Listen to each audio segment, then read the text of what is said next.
That's a so-called kamikaze drone striking a residential area in Kiev on Monday.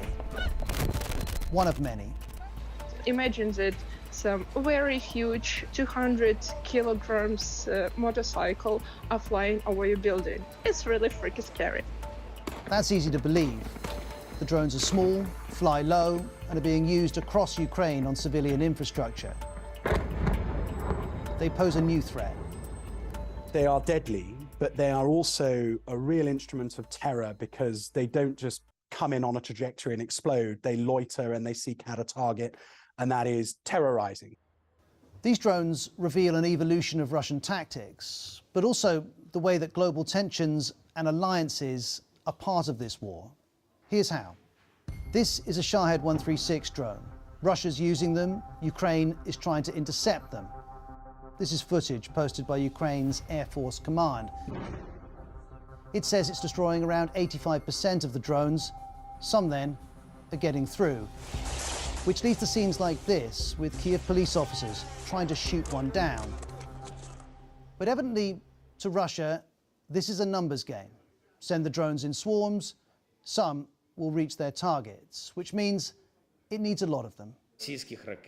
According to our intelligence, Russia ordered 2,400 Shaheds alone from Iran. That's right, over 2,000 drones from Iran. And that's the next dimension to this story. Not that Iran admits it. We have not provided weaponry to any side of the countries at war. But this isn't true. This is Iranian footage of its drones. Note the distinctive triangle shape. Then here's one drone in Kiev this week. It's exactly the same shape. And just as Iran denies it, so does Russia. Only Russian equipment is being used. You know this, with Russian names. But those Russian names have been added. Kiev's mayor shared this photo this week. The Russians have rebranded the drones. So here we have Iran and Russia working together in this war. And on Sunday, we heard that US officials had told the Washington Post that Iran plans to send missiles to Russia too. And all this has implications for the help that Ukraine says it needs. Right now, there is a new Russian drone attack. There are drones shot down. The world can and must stop this terror. To stop that, Ukraine wants air defense, and it's looking to one country in particular, Israel. Because Israel has the Iron Dome system. It intercepts incoming rockets.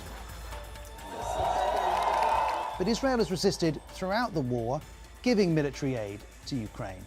The Telegraph's Roland Oliphant explains why.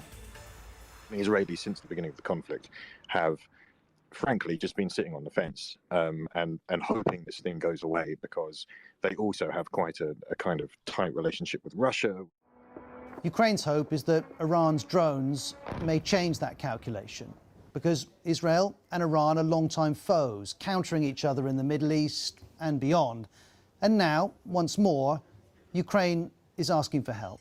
If Israel's true policy is to consistently counter the destructive actions of Iran, then the time has come for Israel to openly stand on Ukraine's side.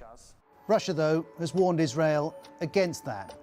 Its former President Medvedev says it would be a very reckless step.